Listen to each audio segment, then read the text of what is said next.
So I was wondering if I should even make this video or not, but you know what, F it. Just in case you don't know, there has been quite a niche, well, I wouldn't say niche, but rather a debate that just came in once in a while, whether in my feed or in my comment section, talking about whether the heavenly principles is evil or not. If you watch my videos enough, I think you know where my stance is when it comes to this topic. Yes, I think they're evil. However, despite the amount of times I tell you people, I personally don't find them to be truly evil. Yes, they're on the more of a side of a, let's just say, evilent side. Since 3 of the shades, Istaroth, Nabirius in the form of Rhindaughter, and likely Asmodee will be involved in the next update, I thought this is a good opportunity for me to talk about this topic. The shades and the heavenly principles will be involved in Outcry after all, it's just a matter of when that will happen. In today's video, we'll be exploring the heavenly principles' background and discuss whether they're evil or not. Doing research of this video is very interesting to me, and I want to share it with the class. As always, don't forget to give this video a like and comment so the channel can be noticed by the algorithm. My name is Glitchxcity, and I make lore and commentary videos on the channel to keep you company. But before that, I'll let you know Zhongli's banners are ending very soon. After them, Durin will be on the next banner as the most highly anticipated and one of the strongest power-up DPS ever released so far. Black Friday season is also coming, and if you really want to add extra fundings for Durin, then allow me to introduce you to Lootbar. Lootbar is a reliable site for a fast, secure, and super reliable top-up experience for your Genesis Crystal. Additionally, they provide 25% discounts compared to normal prices in-game, and that's not all.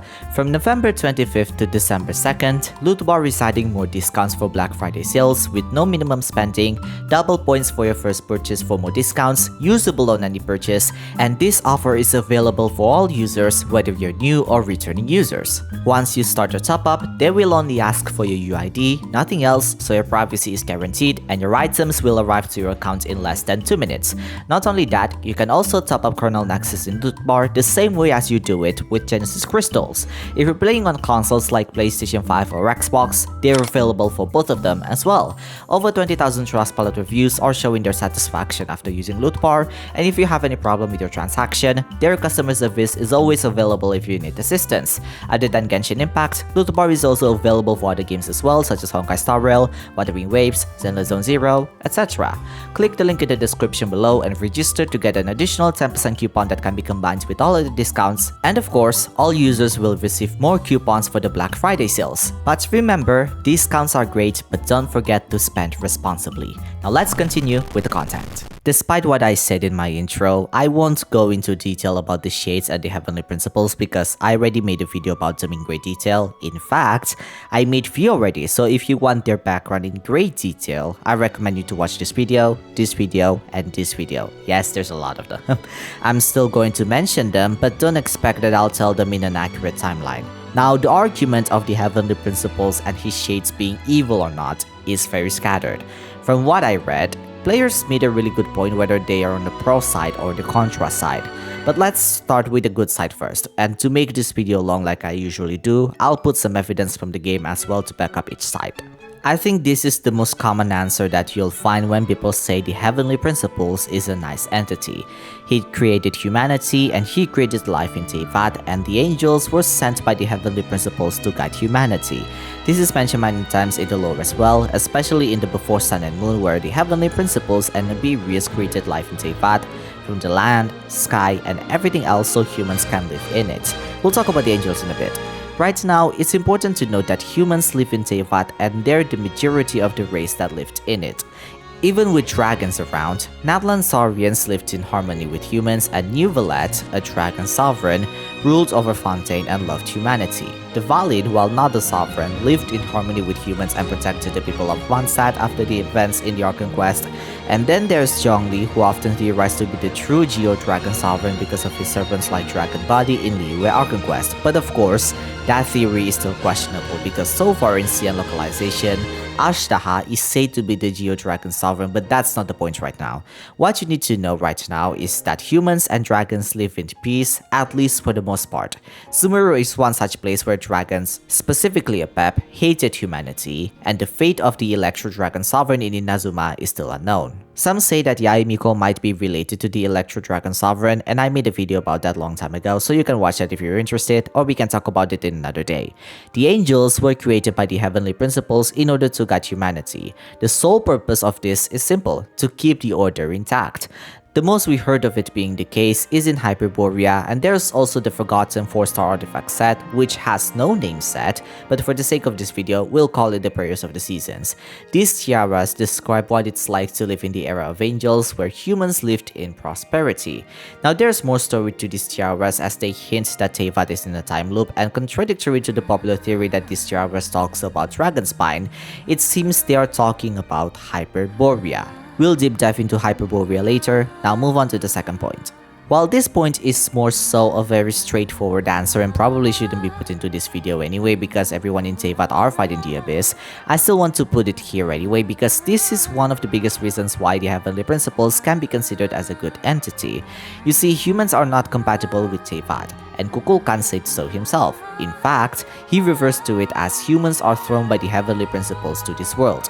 We also learned in the 2.5 event that the human realm and light realm are not compatible towards each other, but because of the void realm that continuously invades the realms, two realms ended up working together in order to fend off the void realm. At first, that event was a weird way to explain the realms of Teyvat works, but thankfully Yohwal Techuhtin and the finale of the Deep Galleries explained it really well. So to put it simply, like what Kukulkan said, humans are not compatible in Teyvat because of the light realm. To make it possible, the Heavenly Principles diffract the light realms into 7 elements by using the phlogiston as the basis, resulting in the creation of the human realm in the process. In the human realm, this is where humanity, gods, and elemental creatures lived. The creation of human realm is also meant to combat the Abyss better, as the 7 elements, as of now, is the best counterattack to the abyssal invasions. Now I know most of you find it weird that the 7 elements are created after the diffraction of the light realm, and frankly, so am I. But for now, my best explanation is that the light realm is the pre-diffracted version of the 7 elements. After all, light can diffract into the colors of the rainbow, so it's safe to assume that the light realm has 7 elements from the start. It's just that they were put into one single element at that time. You can think of it like the Kuvaki, where it is the most primordial form of Teyvat's energy, but it can split into 7 elements. Hence why we see that being the case with the playable Nulcry casts despite having the same power source. But regardless, you get the point here. The Heavenly Principles created the human realm in order to repel the Abyss better by diffracting the light realm into the 7 elements. This way, the 7 elements can be used to combat the Abyss better. Related to the previous point, it is stated plenty of times that the Heavenly Principles loved humanity above everything else. The reason the Archons were appointed, which I'll get to that in a bit, is to govern and guide humanity, and this is the same case with the angels as well. In the Before Sun and Moon, it is stated that they do whatever it takes to take care of humanity and even have grand ambitions for them. To him, if humanity lives happily, then so will him. This is quite a recurring theme in Genshin, and if you notice it already, the Heavenly Principles never once punished humanity, at least not directly. The only time he punished humans is if the gods that are responsible for taking care of them do something that likely defeats what he wished for. For example, the Celestial Nails were casted into the civilization back then because of the Abyss, and in Hyperborea's case, it's because of the first angel's act of rebellion. Next is Pontig, which even then, Oceanists were not humans to begin with, and only become humans after Nuvolet turned them into one. Kind were punished because they were corrupted by the Abyss. Of course, there's more to this, but I'll get to that later. I think this one is also quite a good reason to say why the Heavenly Principles is a good entity. In short, visions are gifts by the gods of Celestia and the 7 Archons to humanity. In terms of the 7 Archons, however, they themselves have no right or will to give visions to humans, and the way it's given is an automated system by the Heavenly Principles and his shades. This is an exception with Nuvolet, however, who had the authority of Hydro and gave them personally as stated by his vision story. So in a way, the Archons don't really give visions, but they kinda are. You can think of it like they gave their powers to humans but without their consent. Visions in itself are said to be a ticket to Celestia, as it gives you a chance to ascend and enter godhood. While we don't really see that being the case in the game, we do however know that 2 humans have ascended to Celestia prior to the game's events. One is Vanessa, who is the first Grandmaster of the Knights of Favonius, while the other is Guhua, the founder of the Guhua sword art, and is passed down by the generations of the Guhua clan, with Xingqiu as one of the practitioners today. People with visions are capable to channel the elemental energy of their said vision and use it on whatever purpose that they wanted to. Some are combat purposes, which is what you see in most playable characters. There are some for daily needs, like Escovia used her vision for cooking. Some like Ningguang and Alhitam rarely use their vision and only use it in case of emergency, while there are some like Xianyun and Xiao who only use their vision as a decoration because they already wield adeptal powers. Finally, before we move on to the contra, this is one of the main arguments that comes in. The heavenly principles are essentially the concept of law, order, and rules. The shades wield 4 powers: life, death, time, and space. With the artifact sets, we can safely assume that the heavenly principles wield the power of reason, or logos per se. Logos in itself is basically a persuasion to the audience using reason, facts, and evidence. Without reason, there is no rules, and the heavenly principles is doing just that in order to protect humanity. Things that happen in Teyvat might be a little bit extreme. For example, the heavenly principles curse the people of Kainria because of them harnessing the power of the abyss, and he did that because if it's left like that, then the abyss would invade Teyvat, and that's exactly what happened during the Cataclysm. Cursing them with immortality means the people of Kainria won't merge with Teyvat's ley lines, meaning the abyss won't be able to corrupt Teyvat. The False Sky was made in order to protect Teyvat from the abyss, as mentioned by Alice in the recent special program. The Celestial Nails were casted in order to cleanse the abyss from the land, and many more. At the end of the day, the main reason all of these seemingly quote-unquote evil things happen is because the heavenly principles cared for humanity. Besides, he ran all the way from whatever world he used to be to Teyvat, the smallest and most unremarkable world at the edge of Spiral Arm, as stated by the Voyager in the finale of the Deep Galleries. He cared for humanity that much to the point he'll do anything to keep them alive, and as stated by the game's lore, the heavenly principles is the very first descender that upturned the laws of Teyvat. So, he's good, right? Well, this is where we enter the contra side of the argument. Before we continue, do note that this video took some time to make, and I actually have to do a lot of research in order to make this video possible from months ago. So if you can share your love by liking and subscribing to this channel, you'll be helping this channel a lot more than you might have thought. With that said, let's continue. The contradictory side of the heavenly principles' actual role in the game is interesting because most of the things I just said are basically debunked. Well, not necessarily debunked, but rather updated from the lore that we found in the game. Most of the things we learned about them being evil also came from Natlan's lore, the Frostmoon Science's lore, artifact lore, and even all the way from Sumeru where Nabu Malikata, an angel, shows her dislike towards the heavenly principles. So let's start one by one. Usually when people ask me why I am on the other side of the spectrum when it comes to the heavenly principles, this is the first answer I gave them. The heavenly principles stole Teyvat. End of story. No matter what kind of argument people told me, I just told them, he stole Teyvat. He stole someone else's home. Teyvat's original inhabitants are the dragons, and Nibelang is the primordial god of Teyvat. Not only that, he also created the 3 moon goddesses, Arya, Sonnet, and Kanan. This is further confirmed to be true in the Frostmoon Science's world quest, where the first moon chanter of the Frostmoon Science acknowledged that the pillar in Hisi Island is the creation of the dragon civilization and must be returned to them. It's further supported where the phlogiston engraving suddenly showed up when you tried to undo the seal of the pillar, so it's good to assume that the dragons can also wield Kuvaki.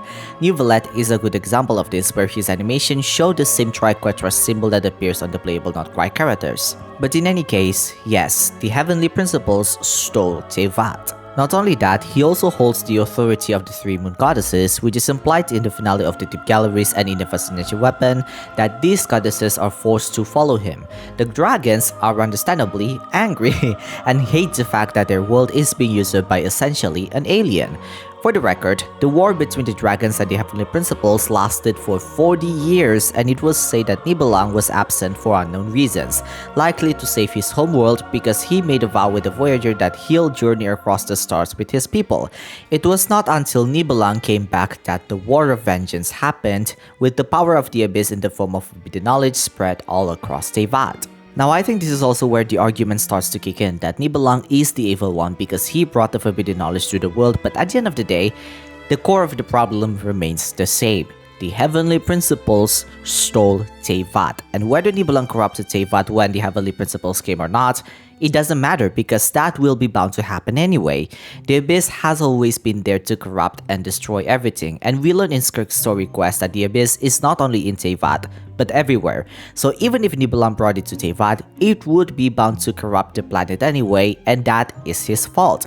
Even right now, the world is still plagued by the Abyss with the heavenly principles around, and that will not change. Some might say that I'm a dragon blazer, but that's just what it is, and I'm not the one creating the lore. And again, the core of the problem remains the same. The heavenly principles stole Teyvat, a world that is never meant to be his to begin with. Some of the punishments that the heavenly principles did to his creations are extreme. For example, his own shade, Phainon, wanted to help humanity by reconstructing Natlan's ley lines, only for her to get punished by him. Phainon, in the God's Limits trailer, also shows her obedience towards the heavenly principles, but her gesture shows that she is also terrified of him. Cases like Nabu Malikata say the same thing as well, where she finds the current government of Teyvat is absurd and even helped King Deshret to pursue knowledge that is outside of Teyvat. Worth noting that it doesn't seem the knowledge that Nabu Malikata gave to Deshret is the same as the forbidden knowledge, but regardless, the angels are punished by the heavenly principles even though only Koitak, the first angel, committed the sin. However, I have to say that all of the angels got punished makes sense.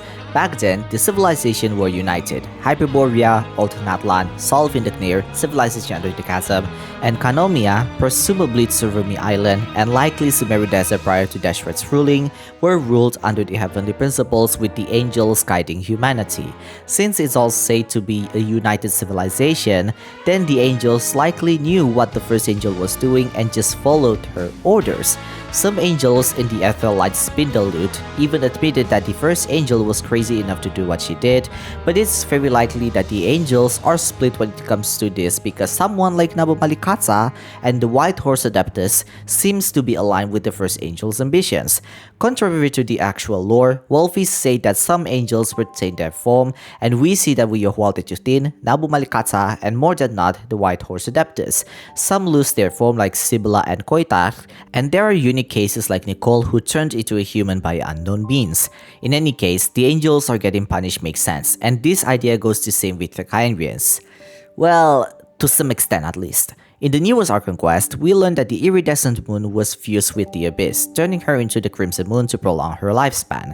Kyrians at that time worshipped her so they could link themselves to the Abyss, and when the Crimson Moon eclipsed, the Kyrians entered the era of the Eclipse Dynasty, and those with the Crimson Moon bloodline were purged. It's never mentioned why that's the case, but I assume they want to protect themselves from the Abyss because the Crimson Moon bloodline is simply tainted by it.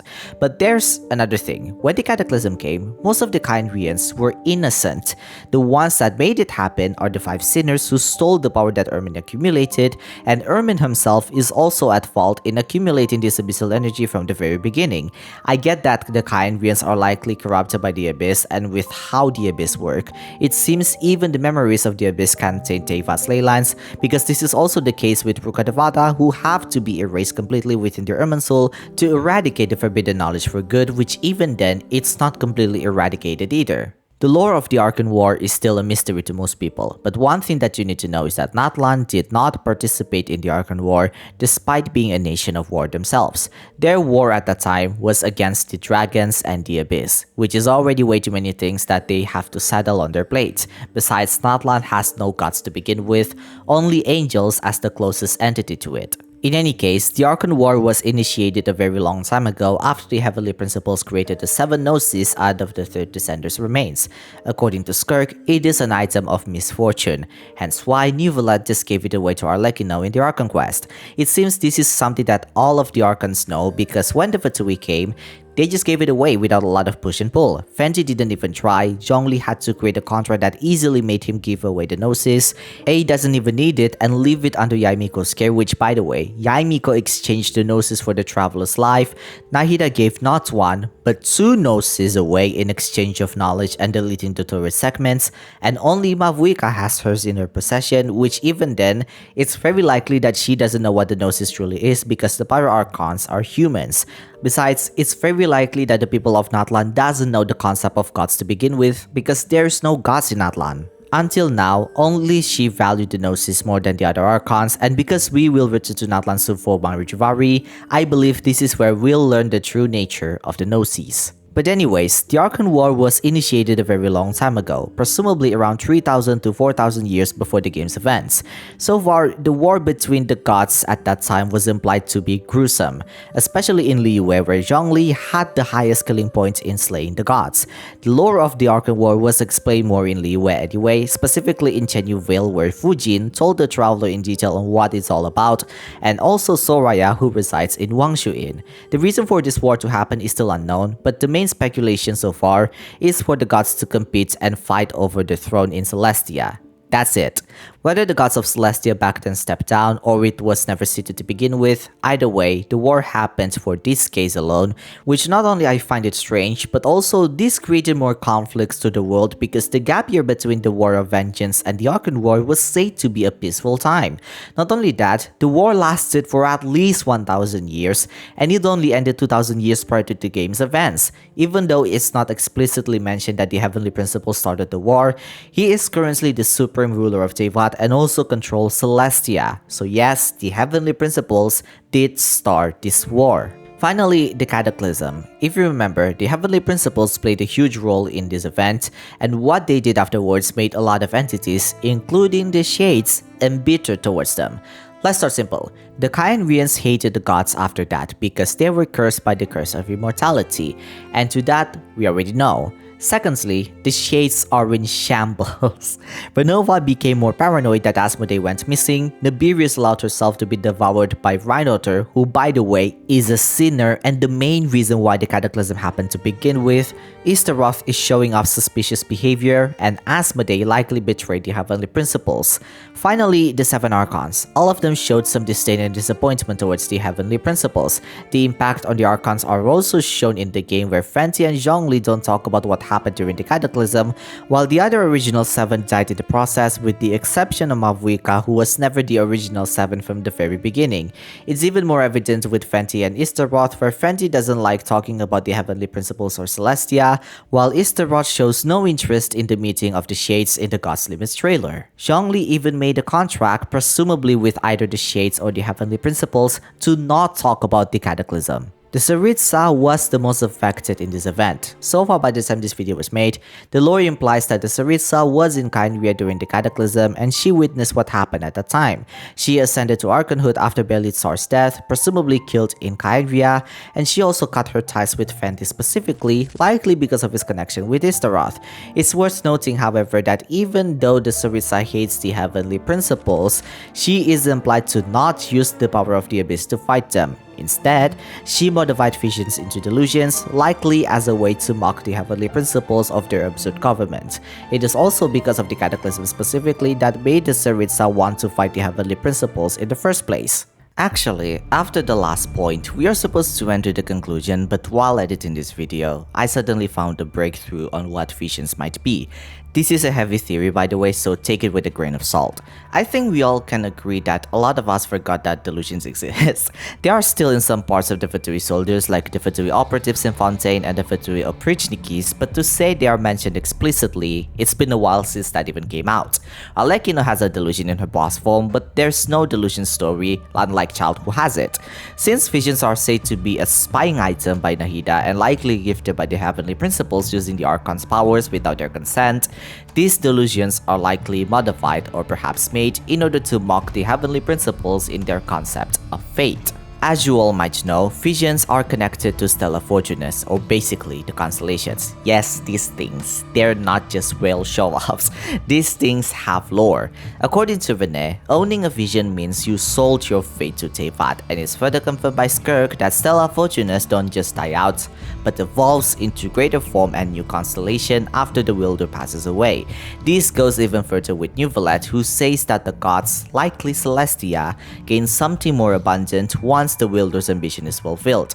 When I read Neuvillette's vision story more and more, and after translating it into my first language, I am now positive with my stance that the Archons gave visions in a way that they set aside fragments of their power, but they don't have the will to give visions directly. There has been plenty of misinformation that the Archons gave them personally, and Raiden lied about her voice line, but again, that's not the case and is already explained to us many times and indirectly from many voice lines. It's literally like what I said, they don't have the consent on who can obtain it because it could be someone evil that obtains a vision. Arlecchino and Child are not nice people, by the way. Arlecchino killed people and Child almost drowned Liyue.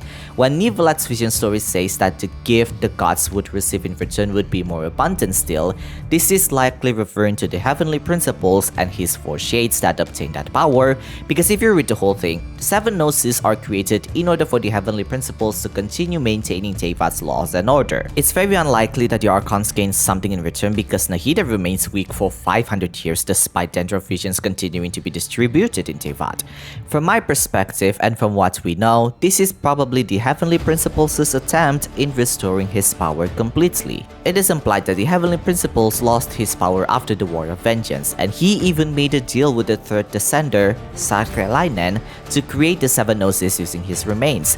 If visions are indeed just an excuse for the heavenly principles to obtain his power back, I would assume that what happened in the Cataclysm might be related to this as well, because what happened during that time, the disappointment in the Archons to the heavenly principles, shows that he did something that he should not do to humanity. If I were to say something audacious here, I would think that the heavenly principles probably drain all of the vision users in Teyvat in order to end the Cataclysm.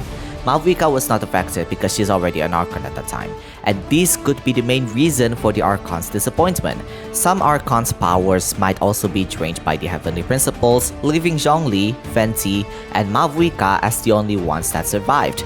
If that's the case, this makes the heavenly principles' love towards humanity quite ironic, don't you think? Also, I want you guys to remember that Piero actually talks about the vision at the end of the Gods Limits trailer, and it's so weird for him to talk about that because it doesn't really relate to anything about the Gods Limits trailer. Not only that, it's as if he talked about it as if that is the weapon that the heavenly principles used in order to attack and destroy Caenvia. I mean, given he talked about that because he gazed at Renova and Renova doesn't like that, but at the same time, his words has to have deeper meaning. Lisa's suspicion towards the visions is more valid, and this adds even more clarity to Zhongli's lines about the visions. Visions are like a contract, and they don't come for free. So in conclusion, receiving a vision means you gained power from the gods, but in exchange of that power, you'll be given a task and must sell your soul to power up the heavenly principles. Or like what Lisa said in her 5th character story, before demanding too many miracles from the gods, first consider if you are willing to pay the price. So at the end, the Cataclysm changed everyone, more specifically the dragons, the angels, and the gods that lived in Teyvat. Everyone has their agenda and own feelings when it comes to the heavenly principles, and as a player, we too are conflicted on what to feel with the heavenly principles. This is the main reason why I find the heavenly principles to be evil, but at the same time, I can see why he did what he did, because at the end of the day, it's all for the sake of humanity. I mentioned this before and I'll mention it again, but the heavenly principles reminds me of Kevin Kaslana and Sunday from Honkai series, where all they did is to protect humanity. Kevin did what he did so humans can continue to live on, while Sunday imprisoned everyone in a sweet dream so everyone can live happily. For me, the heavenly principles is the same case, and I won't be surprised if the heavenly principles ended up as Kevin or Phainon's XP, because that's what I feel about him when I read his lore. It's one of those things where the sacrifice justifies the means, and it's all for the sake of humanity. The game further pushes the idea that the heavenly principles loved humanity more than anyone else, but their method is too extreme. Not only that, the Heavenly Principles is not the only one that is quote-unquote evil in this case. Remember, all characters in this game have a role in the story, and it all ties within your perspective on how you see these characters. For example, some people say that the Voyager is the true evil character because she meddles in other world's business, and she is not even allowed to do that by her race's rules. The First Angel can be said to be evil because she could have just followed what the Heavenly Principles want and everything will be alright, but no, she didn't. Some even say that Nibelung and the dragons to be the evil one because he brought the forbidden knowledge to the world, and the dragons killed humans and angels for their own selfish reasons. I respectfully have to disagree with the final opinion because again, the Heavenly Principles stole Tevat, or in other words, a stranger stole someone else's home. See, that opinion literally closes things off. That's why I really like using that opinion. But again, I want you guys to remember that things I said in this video are based on the lore in game so far and not from the perspective of the Heavenly Principles. So if you watch this video when the Heavenly Principles already made their appearance in game and finally showed their perspective on their actions, you have to take things I said or just everyone else's opinions with a huge grain of salt, especially if you're a Heavenly Principles stan. Because at the end, we need all of the sides of the story. Overall, I find this topic to be interesting. I've been trying to find the time to make this video even possible, but you know, I still have to please the algorithm, so that makes it even harder, but thankfully, I finally made it.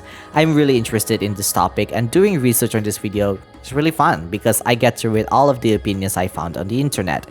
A small little mention, I actually asked ChatGPT and see what they think about the Heavenly Principles, and surprisingly, their answer is not too far off with everyone else's. With that said, what do you think of the Heavenly Principles? Don't hesitate to let me know in the comments down below. Jana!